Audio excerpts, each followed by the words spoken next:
श्री जगन्नाथ बलदेव सुभद्रा सुदर्शन जो जय युक्त हों, उनका नवयौवन दर्शन आज के दिन सभी भक्तों को प्राप्त हो रहा है। उनके दर्शन से समस्त भक्त लाभान्वित होंगे। श्री राधा गोविंद देव, शचिनंदन गौर हरि, उनके चरणों में अनंत कोटि दंडवत प्रणाम। और उपस्थित समस्त वैष्णव वैष्णवी सभी के चरणों में मेरे प्रणाम। तो आज एक बहुत विशेष दिन है, जैसा आप लोग सब जानते हैं। आज गुंडीचा मंदिर मार्जन का दिवस है। श्रीमद चैतन्य महाप्रभु, उन्होंने जगन्नाथपुरी में आने के उपरांत, जैसा कि हम श्रवण कर रहे थे, प्रत्येक महोत्सव को, जगन्नाथ जी के प्रत्येक महोत्सव को ही एक नया दृष्टिकोण प्रदान किया, एक नया भाव उसके अंदर जोड़ दिया है। श्रीमद चैतन्य महाप्रभु स्वयं भगवान श्रीमती राधा रानी के भावों को आस्वादन करने के लिए ही जगत में अवतीर्ण हुए। और संन्यास लेने के उपरांत जब जगन्नाथपुरी में आए, हम लोग रात्रि के सत्र में श्रवण कर रहे थे कि जगन्नाथ जी का ये मंदिर सतयुग के समय से ही महाराज इंद्रद्युम्न ने स्थापित किया, और तब से ही ये सारी जगन्नाथ जी के महोत्सव होते आ रहे हैं। रथ यात्रा, मंदिर मार्जन, चंदन यात्रा और डोल यात्रा इत्यादि सब कुछ होता आ रहा था। लेकिन जब आज से 550 वर्ष पूर्व, 500 वर्ष पूर्व, जब चैतन्य महाप्रभु संन्यास लेने के उपरांत जगन्नाथपुरी में पहुंचे, तो वो जगन्नाथ जी वे स्वयं वही कृष्ण ही हैं। महाप्रभु जब प्रथम बार जगन्नाथपुरी आए हैं, तो जगन्नाथ जी का दर्शन करने के साथ साथ ही उनको आलिंगन करने के लिए प्रेम में मत्त होकर के, आविष्ट होकर के उनका दर्शन करने के लिए दौड़े। विग्रह नोहि साक्षात तुमी ब्रजेंद्र नंदन। तो वो ही कृष्ण को जगन्नाथ प्रभु श्री जगन्नाथ जी को महाप्रभु ने जब देखा है, तो महाप्रभु का प्रत्येक उत्सव, जगन्नाथ जी का प्रत्येक उत्सव ही महाप्रभु ने उसके अंदर एक विशेष भाव जोड़ा।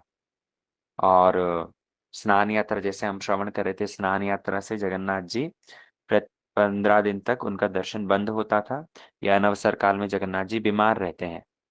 अभी साधारणतः लोगों से यदि प्रश्न किया जाए तो यही कहेंगे कि जगन्नाथ जी 15 दिन तक बीमार रहे और बाद में फिर घूमने के लिए श्री मंदिर छोड़ करके और गुंडीचा मंदिर जा रहे हैं। ये गुंडीचा रानी जो महाराज इंद्रद्युम्न की पत्नी थी, उन्होंने कहा था कि हाँ, मुझे भी ठाकुर जी कुछ सेवा का सुयोग देंगे। तो श्री मंदिर के अलावा और एक मंदिर, गुंडीचा मंदिर स्थापित किया गया उसी रानी के नाम पर। और वो जगन्नाथ जी अपनी मासी से मिलने के लिए जाते हैं, वहां पीठा खाने के लिए जाते हैं साथ। इसलिए राजा अपने सेवकों को दे करके मंदिर मार्जन करवाते थे, ये गुंडीचा मंदिर को साफ करवाते थे। एक दिन पहले, रथ यात्रा से एक दिन 2 दिन पहले ही वहां पर राजा के सेवक जाकर के सफाई कर दिया करते थे। लेकिन महाप्रभु ने वहां उपस्थित होने के उपरांत ये गुंडीचा मंदिर मार्जन की सेवा स्वयं मांग करके ली। हम लोग श्रवण कर रहे थे किस प्रकार राजा के जो पुरोहित हैं, काशी मिश्र जी, उन काशी मिश्र जी से महाप्रभु ने अनुरोध करके और राजा से स्वयं ये मंदिर मार्जन की सेवा मांग ली। महाप्रभु के मन का भाव है कि मेरे प्राणनाथ श्री जगन्नाथ वो जहां पर आकर के विराजमान होंगे, रथ के ऊपर ऊपर आरूढ़ होंगे, और रथ के ऊपर आरूढ़ होकर के जिस स्थान पर पहुंचेंगे, तो वो स्थान और कुछ नहीं, वो स्वयं वृंदावन है। और उस वृंदावन को महाप्रभु की दृष्टिकोण से तो वो स्थान वृंदावन है, उनका हृदय वृंदावन है। लेकिन साधारण दृष्टिकोण से भी महाप्रभु ये शिक्षा देना चाह रहे हैं कि जिस स्थान पर भगवान साक्षात आकर के बैठेंगे, तो उसको राजा के सेवक या अन्य कोई जाकर के क्यों परिष्कार करें।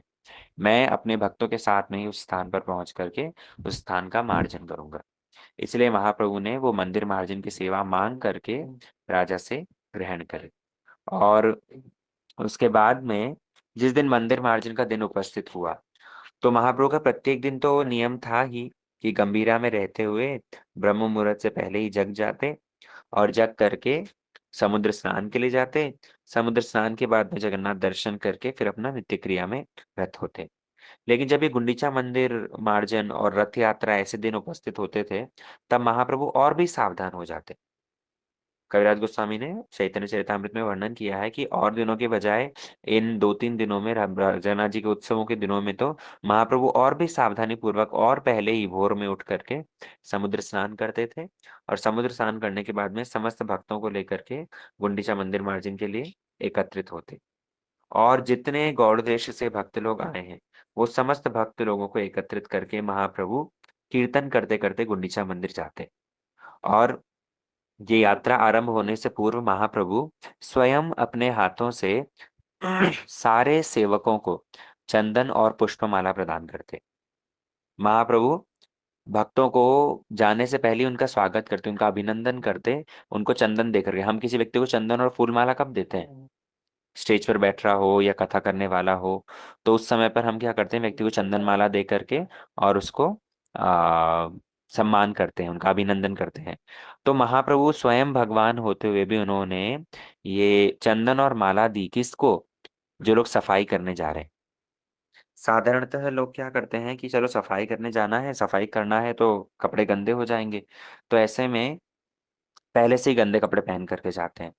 लेकिन महाप्रभु के भक्त लोग जब वहां उपस्थित हुए हैं, स्वच्छ निर्मल वस्त्र पहन करके, स्नान इत्यादि करके, तिलक लगा करके, और फिर महाप्रभु ने उनको चंदन माला दे करके वहां पर ये यात्रा आरंभ करी है, चलना आरंभ किया है गुंडीचा मंदिर की ओर।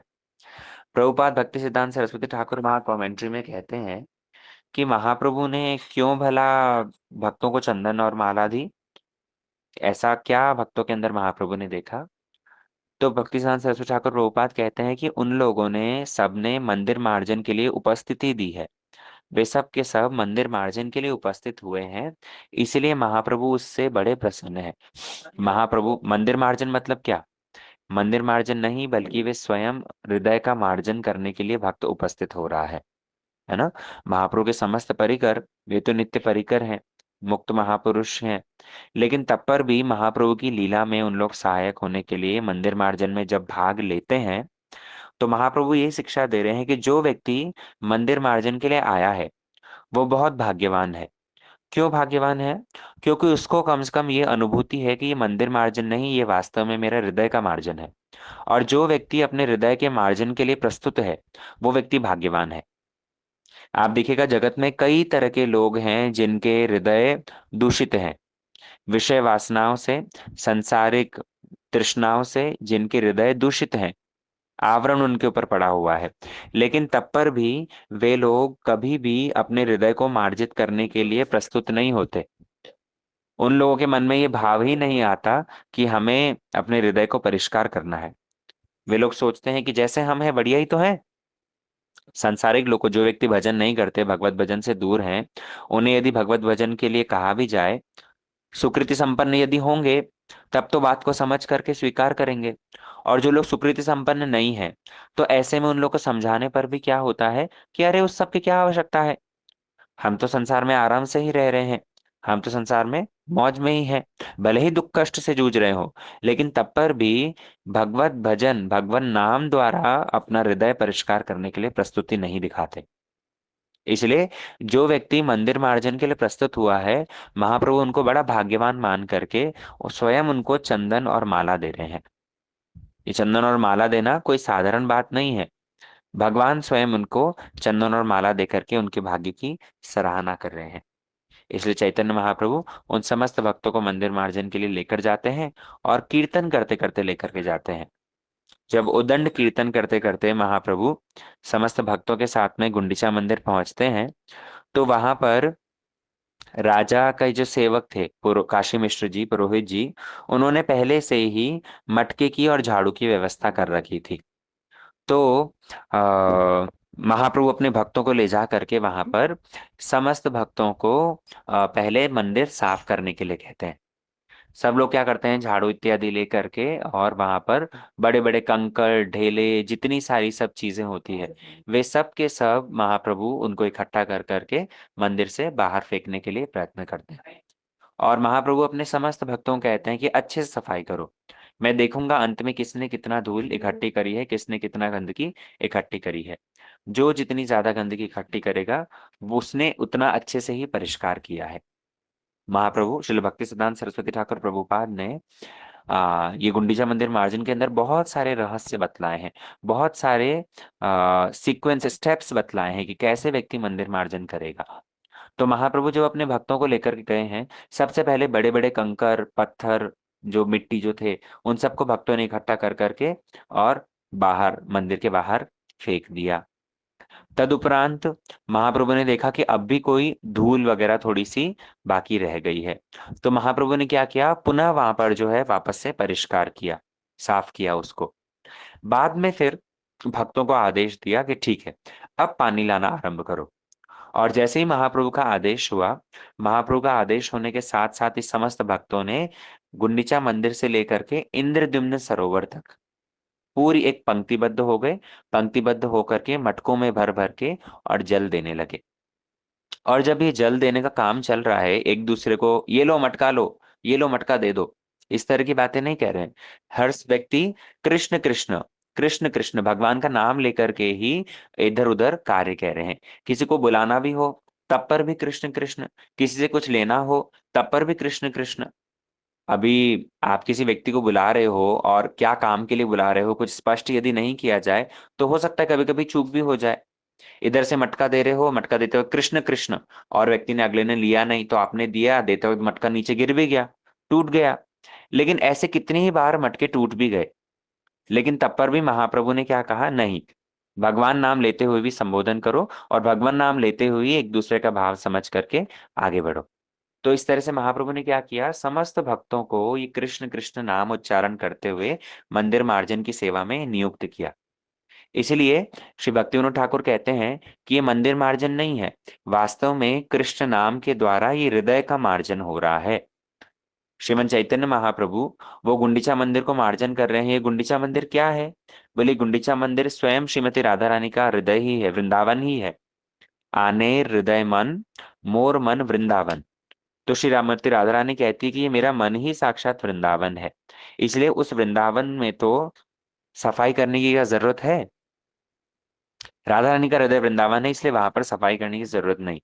लेकिन जो भक्त इस मंदिर मार्जन की क्रिया को एक्सटर्नली, बाहर से हमें लगेगा कि हम मंदिर साफ कर रहे हैं, गुंडीचा मंदिर मार्जन कर रहे हैं, लेकिन वास्तव में कृष्ण नाम, कृष्ण कृष्ण कहते कहते, भगवान नाम लेते लेते जब हम बाहर से ये मंदिर का मार्जन करेंगे, तो मंदिर मार्जन के माध्यम से, भगवान नाम के माध्यम से, अर्थात सेवा और भगवान नाम के माध्यम से हृदय का मार्जन होगा।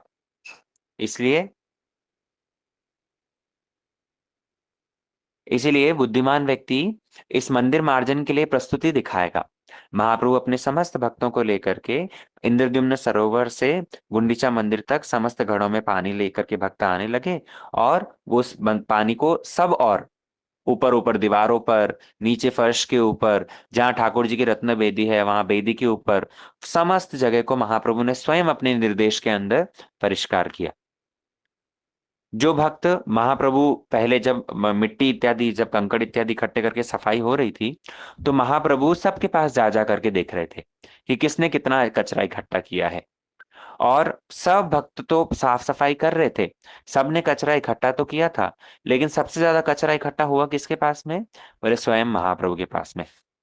अर्थात महाप्रभु ने ही मंदिर का मार्जन सबसे ठीक ठीक रूप में, उत्तम रूप में किया। और जो व्यक्ति ठीक से सफाई कर रहा था, महाप्रभु उनकी तो प्रशंसा कर रहे थे। कैसे प्रशंसा कर रहे थे, बोले तुमने बहुत अच्छे से किया है और तुम अन्यों को भी सिखाओ। लेकिन जो व्यक्ति अच्छे से सफाई नहीं कर रहे थे, तो महाप्रभु ने उनको शासन करते हुए कहा कि तुमने ठीक से नहीं किया, तुम ठीक से करो।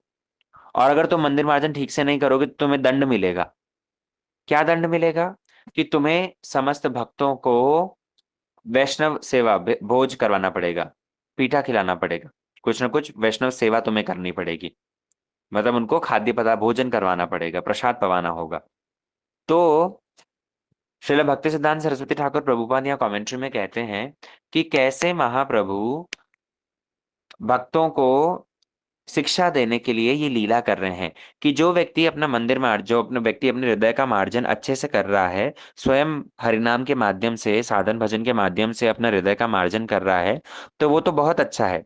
महाप्रभु उनको शिक्षा क्या दे रहे हैं, कि तुम अच्छे से कर रहे हो और तुम अन्यों को भी सिखाओ। तुम ही भालो करे आछो, सिखाओ अन्य रे। महाप्रभु कहते हैं, अर्थात जो व्यक्ति अपना साधन भजन, अपना हृदय परिष्कार सिंसियरली आगे कर चुका है, महाप्रभु ये प्रचार लीला के विषय में कह रहे हैं कि जो व्यक्ति, तुम ही भालो करे आछो, तुमने बहुत अच्छे से अपना साधन भजन अच्छे से किया है, तुम्हें भगवत अनुभूति है, तो सिखाओ अन्य रे। अब जाकर के तुम प्रचार कर सकते हो। महाप्रभु इसलिए ये भक्तिसिद्धांत सरस्वती ठाकुर प्रभुपाद कहते हैं कि ये उपदेश के माध्यम से महाप्रभु शिक्षा दे रहे हैं कि हम बहुत अच्छे से जब खुद करने लग जाएं, तब जा करके दूसरों को उपदेश दे करके और भगवत भजन में उनको भी नियुक्त कर सकते हैं। क्योंकि अगर हमारा खुद का साधन भजन ही स्ट्रांग नहीं होगा और केवल मात्र यदि अन्यों को उपदेश देंगे एक प्लेटफॉर्म स्पीकर की भांति, भक्ति सिद्धांत सरस्वती ठाकुर कहते हैं कि वो आचरणहीन प्रचार है। और आचरणहीन प्रचार कैसा होता है? कर्म के समान है, वो कर्मांग है। इसलिए बुद्धिमान व्यक्ति क्या करेगा? ये आचरणहीन प्रचार न करके और आचरण सहित प्रचार करेगा, है ना। आचार प्रचार नामेर करह दुई कार्य, तुम्ही जगत गुरु तुम्ही जगतेर आर्य। महाप्रभु ने हरिदास ठाकुर को क्या कहा कि कुछ लोग हैं कि जो कि केवल मात्र आचरण ही करते हैं, अपना तो प्रत्येक दिन लाख नाम जाप करेंगे, लेकिन अन्यों को उपदेश देकर के अन्यों को थोड़ा समझा बुझा करके भगवत भजन में नहीं लगाते। वो एक चीज है। कुछ लोग ऐसे हैं कि जो केवल मात्र बस प्लेटफॉर्म स्पीकर की तरह बस बोलना ही है उनको, हाँ ऐसा करना चाहिए, ऐसा करना चाहिए, ऐसा करना चाहिए, और खुद करने के लिए बोले खुद कुछ नहीं करते। महाप्रभु ने कहा लेकिन आचार करे न केहू ना करे प्रचार, प्रचार करे न केहू ना करे आचार, आचार प्रचार नामेर करह दुई कार्य, तुम्ही सर्व गुरु तुम्ही जगत आर्य। हे हरिदास ठाकुर, आप कैसे हैं? आप आचरण भी करते हैं और आचरण के माध्यम से आप प्रचार कर रहे हैं, तो इसीलिए वो प्रचार ही सक्सेसफुल होता है। हमारे समस्त गुरुवर्गों को आप देखिए, समस्त गुरुवर्ग हमारे आचरण सहित उन्होंने प्रचार की शिक्षा दी है, स्वयं आचरण करते हैं। ऐसा नहीं गुरुजी ने अन्यों को, हमें यदि हरिनाम करने का उपदेश दिया है तो स्वयं ना करते हो, हमें भगवत धाम दर्शन करने का उपदेश दिया है, हमें भागवत श्रवण का ग्रंथ अध्ययन का उपदेश दिया है, हमें तुलसी परिक्रमा का एकादशी व्रत का उपदेश दिया है, तो ये सबसे पहले उन्होंने अपने जीवन में भी आचरण करके दिखाया है। आप देखना, विदेश में फॉरेन में एक सेइंग है, don't follow me, follow my words, कि तुम मुझे अनुकरण मत करो, मैं जो कहता हूं उसे पालन करो। लेकिन हमारे प्रभुपाद भक्ति सिद्धांत सरस्वती ठाकुर कहते हैं कि ये शिक्षा गौड़ीय मठ की नहीं है। गौड़ीय मठ का प्रत्येक प्रचारक कैसा होगा? आचरण सहित प्रचार करेगा। और महाप्रभु ने यही सिखलाया कि तुम ही भालो करिया छो, सिखाओ अन्य रे, कि तुमने अपना हृदय मार्जन अच्छे से किया, तुमने मंदिर मार्जन अच्छे से किया, इसलिए तुम अब अन्यों को भी सिखाने के लिए योग्य हो। लेकिन इसका और एक दृष्टिकोण भी है। कुछ लोग कभी कभी ये विचार करते हैं कि हम स्वयं सबसे पहले सक्षम हो जाएं, हम स्वयं सबसे पहले प्रचार सबसे पहले एकदम दृढ़ संकल्प और भगवत भजन निष्ठ हो जाएं, और जब हमें सिद्धि हो जाएगी तब जाकर के हम अन्यों को प्रचार करेंगे। तो हमारे श्रील भक्तिदत्त माधव गोस्वामी महाराज जी इसके विषय में कहते थे कि हम ऋण लेकर के भी प्रचार करेंगे। श्रील भक्ति सिद्धांत सरस्वती ठाकुर प्रभुपाद भी कहते थे कि हम जो है ऋण लेकर के, पैसा कर्जा करके भी यदि हमें प्रचार करने के लिए आवश्यकता पड़े तो हम करेंगे। क्यों करेंगे? कि यदि ऋण लिए हैं, किसी से पैसा उधार लिए हैं, तो उधार लेकर के प्रचार करेंगे, तो प्रचार करने के बाद में वो ऋण चुकाना पड़ेगा। और वो ऋण चुकाएंगे कैसे? वो ऋण चुकाने के लिए हमें पुनः प्रचार करना पड़ेगा। अब प्रचार तो हमारा तभी सक्सेसफुल होगा ना जब हमारा आचरण ठीक है। तो लोग तो हमारे साथ तभी जुड़ेंगे जब हमारा आचरण ठीक है। तो बाध्य होकर के हमें अपना आचरण ठीक करना पड़ेगा। तो ये इस माध्यम से क्या होगा, हमारा अपना आचरण भी ठीक हो जाएगा और भगवत प्रचार भी हो जाएगा। तो इसीलिए महाप्रभु ने क्या कहा है कि आमार आज्ञाए गुरु हैया तारो ही देश। कभी कभी क्या होता है, ये शास्त्रों के जो कॉन्ट्राडिक्टरी वर्ड्स हैं इनको हम रिकॉन्साइल नहीं कर पाते हैं, सामंजस्य नहीं कर पाते हैं। लेकिन महाप्रभु ने दोनों तरह के उपदेश दिए हैं कि आचरण भी करो, आचरण सहित प्रचार करो। और इसका मतलब ये भी नहीं है कि सबसे पहले हम आचरण में अपने प्रति सिद्ध हो जाए, निष्ठ हो जाएं, और उसके बाद में ही प्रचार पर निकलेंगे। जितना कुछ अंततः स्वयं करते हो उतना तो अन्यों को सिखाओ, है ना। हमारे गुरुवर्गों ने इसलिए सभी ने प्रचार के लिए सभी को बहुत उत्साह दिया है। हमारे विशेष करके हमारे गुरुपाद पद्म तो सभी को भगवत वाणी के प्रचार के लिए, महाप्रभु की वाणी के प्रचार के लिए वो उत्साह प्रदान करते हैं, प्रोत्साहन देते हैं। इसलिए महाप्रभु ने वहां पर मंदिर मार्जन के माध्यम से सबको शिक्षा दी। तदुपरांत क्या हुआ, जो व्यक्ति ठीक से मंदिर मार्जन नहीं कर रहा था, महाप्रभु ने उनको क्या कहा कि तुम्हें दंड मिलेगा, तुम्हें वैष्णव सेवा देनी होगी। इसका क्या अर्थ हुआ कि जो व्यक्ति अपने हृदय को परिष्कार भगवत साधन के द्वारा, साधन भजन के द्वारा नहीं कर रहा है, तो ऐसे व्यक्ति को वैष्णव सेवा करने से भी उसका संस्कार बनेगा। यदि जो व्यक्ति भजन परायण है, उनकी सेवा भी डायरेक्ट और इनडायरेक्ट रूप में हो जाएगी, तब पर भी इस व्यक्ति का संस्कार बनेगा और किसी न किसी जीवन में जाकर के, आगे जाकर के ये भगवत भजन कर पाएगा, साधन हरिनाम इत्यादि सब कर पाएगा।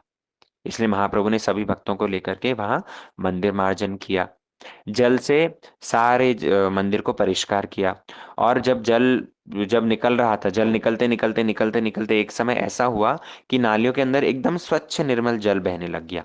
इसका मतलब मंदिर अब पूर्ण रूप में परिष्कार हो गया। तब भी महाप्रभु ने देखा कि कहीं कहीं कहीं कहीं जो है ये धूलिकण, थोड़े थोड़े जो सूक्ष्म धूलिकण है, वो धूलिकण बाकी रह गए। तो महाप्रभु ने क्या किया, स्वयं अपना उत्तरी लेकर के, अपना गलवस्त्र लेकर के उस स्थान को पहुंच पहुंच करके उन्होंने स्वयं साफ किया। अब हमारे श्रील भक्ति सिद्धांत सरस्वती ठाकुर प्रभुपाद यहाँ टीका में बहुत विस्तार रूप में बतलाते हैं कि ये धूलिकण क्या है, ये कंकर क्या है, ये जो छोटे छोटे बाली थी वो क्या है। तो इस तरह से प्रभुपाद ने बहुत विस्तार से वहां कहा है कि कैसे व्यक्ति की अनेक अनेक जन्मों से रही हुई जो कर्म वासनाएं हैं, कर्म करने की प्रवृत्ति है, वो कर्म प्रवृत्ति ही बड़े बड़े कंकड़ ढेले हैं।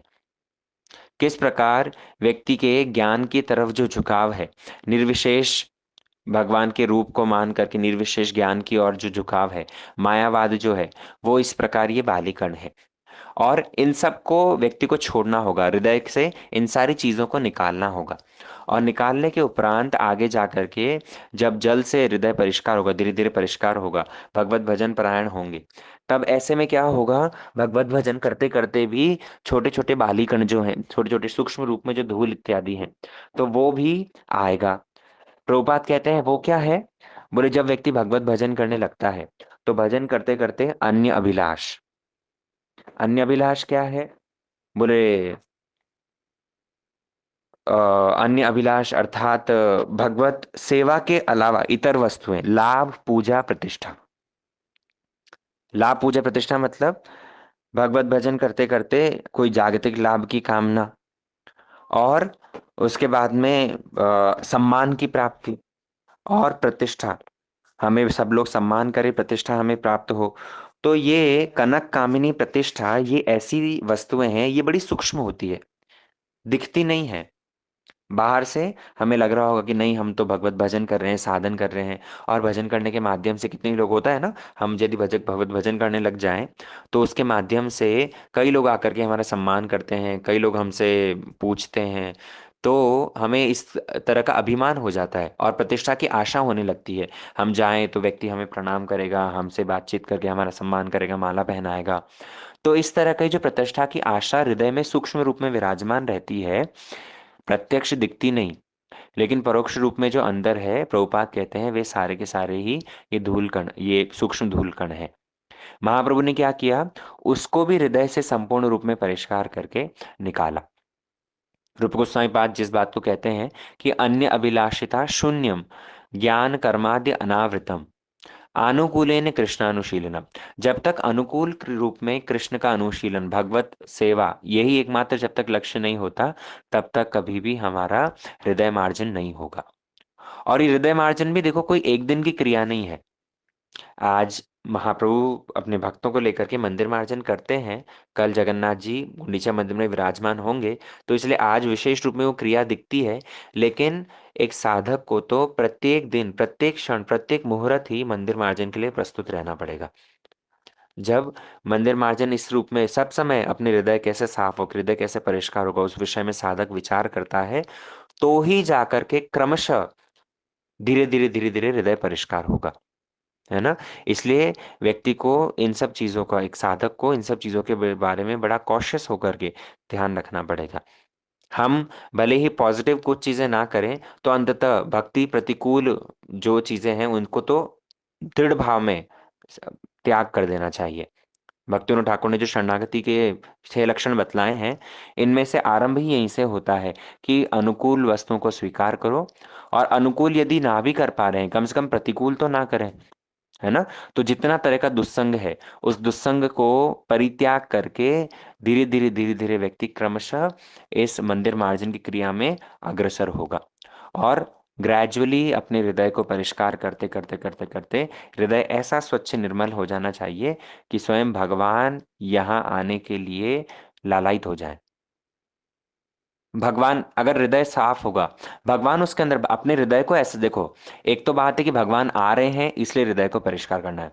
हमारे श्रील भक्तिवेदांत नारायण गोस्वामी महाराज जी कहते हैं कि एक तो ये है कि भगवान आएंगे इसलिए हृदय को परिष्कार करना है और एक हृदय ही अपना ऐसा बना लो कि भगवान उसके अंदर आने के लिए बाध्य हो जाए, भगवान उस हृदय में आए बिना रह नहीं पाए, है ना? तो ये मंदिर मार्जन की डिग्री कितने ऊपर तक, कितनी श्रेष्ठ तक जाती है, जहां पर रघुनाथ दास गोस्वामी कहते हैं अपि त्यक्ता लक्ष्मी पति रतिम व्योम नयनी, कि भगवत भजन करने के माध्यम से जो वैकुंठ इत्यादि की जो प्राप्त करने की इच्छा है, हम गौड़ीय संप्रदाय के साधक लोगों को तो वैकुंठ की इच्छा भी नहीं है, वो भी नहीं है, बल्कि द्वारका, मथुरा। इसलिए परम गुरुदेव अभी कुछ समय पहले कथा आई थी, कह रहे थे कि उद्धव जी जो भगवान के इतने निकटतम है, भगवान की आत्मा भी उतनी प्रिय नहीं भगवान को जितना कि उद्धव जी प्रिय हैं। तो ऐसे उद्धव जी को मंदिर मार्जन करना पड़ेगा कि नहीं? ऐसे उद्धव जी को हृदय मार्जन करना पड़ेगा कि नहीं?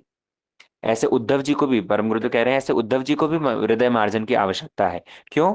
क्योंकि उद्धव जी जब आते हैं ब्रज में और ब्रज गोपियों के उस निर्मल विशुद्ध कृष्ण के प्रति रति को देखते हैं, उस समर्था रति को देखते हैं, तो उद्धव जी भी ब्रज गोपियों जैसा प्रार्थना करते हैं और अपने आप को व्यभिचारी कहते हैं। क्वेमा स्त्रियो वनचरी व्यभिचार दुष्टा।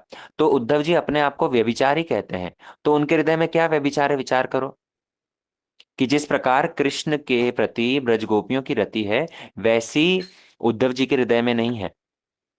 इसीलिए उद्धव जी जैसे व्यक्ति को भी परम गुरुदेव कहते हैं कि मंदिर मार्जन की आवश्यकता है, तो हमारा तो क्या ही स्तर है, विचार करो। इसलिए बुद्धिमान व्यक्ति क्या करेगा, इस ग्रेजुअल मंदिर मार्जन की क्रिया में अपने आप को इन्वॉल्व करेगा और प्रति क्षण ये मंदिर मार्जन आरंभ कहाँ से होगा? सबसे पहले दुस्संग का परित्याग करते हुए हमारे भक्ति के अनुकूल साधनों को ग्रहण करना। महाप्रभु ने इसीलिए कहा है चेतो दर्पण मार्जनम।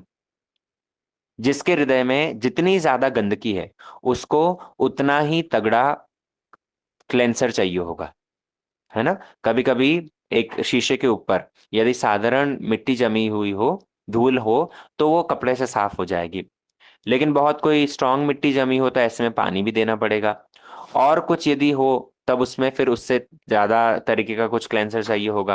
हमारे श्रील भक्ति सिद्धांत भक्ति विज्ञान श्रील भारती गोस्वामी महाराज जी कहते थे कि हम लोग का हृदय कैसा है, उसके ऊपर वज्र लेप पड़ा हुआ है। तो ऐसे वज्र लेप को हटाने के लिए तो डायनामाइट की आवश्यकता पड़ेगी। इसलिए हम लोगों को क्या करना है, अपने हृदय के कंटैमिनेशन को ध्यान में रखते हुए उसके अनुरूप उतनी ही तीव्रता से मंदिर मार्जन करना होगा। कितने कितने करोड़ों करोड़ों जन्मों से हमारे हृदय ये कलुषित हुआ पड़ा है, इसके ऊपर धूल मिट्टी गंदगी कितना कुछ जमा हुआ है। तो इसलिए अब जब गुरु पदाश्रय ग्रहण किया है, अब जब वैष्णवों का संग मिल रहा है, अब जब हरि कथा प्राप्त हो रही है, तो हमें सबसे शरणागत होकर के प्रार्थना करनी चाहिए, हे गुरुदेव, हे वैष्णव जन, हे हरि कथा, आप हमारे ऊपर कृपा करें। जैसे हमारी इन साधन में रुचि हो, भगवत सेवा में, वैष्णव सेवा में रुचि हो, और इन भक्ति की क्रियाओं को पालन करते करते कभी हमारा हृदय ऐसा हो कि भगवान वहां पर आने के लिए बाध्य हो जाए, प्रस्तुत हो जाए। ठीक है? इसलिए इस प्रकार महाप्रभु अपने भक्तों को लेकर के ये मंदिर मार्जन करते थे। आप लोग भी अपने घर में जैसा संभव हो उसके अनुरूप आज मंदिर मार्जन गृह साफ करना, ठाकुर जी को अच्छे से भोग इत्यादि लगाना, और क्रमशः केवल मात्र एक दिन ही नहीं, रेगुलर इस मंदिर मार्जन में अग्रसर होने के लिए, अपने हृदय को परिष्कार करने के लिए प्रस्तुति दिखलाना। ठीक है? आज के सत्र को यहीं विश्राम देते हैं। वाञ्छाकल्पतरुभ्यश्च कृपा सिन्धुभ्येव च पतितानां पावनेभ्यो वैष्णवेभ्यो नमो नमः।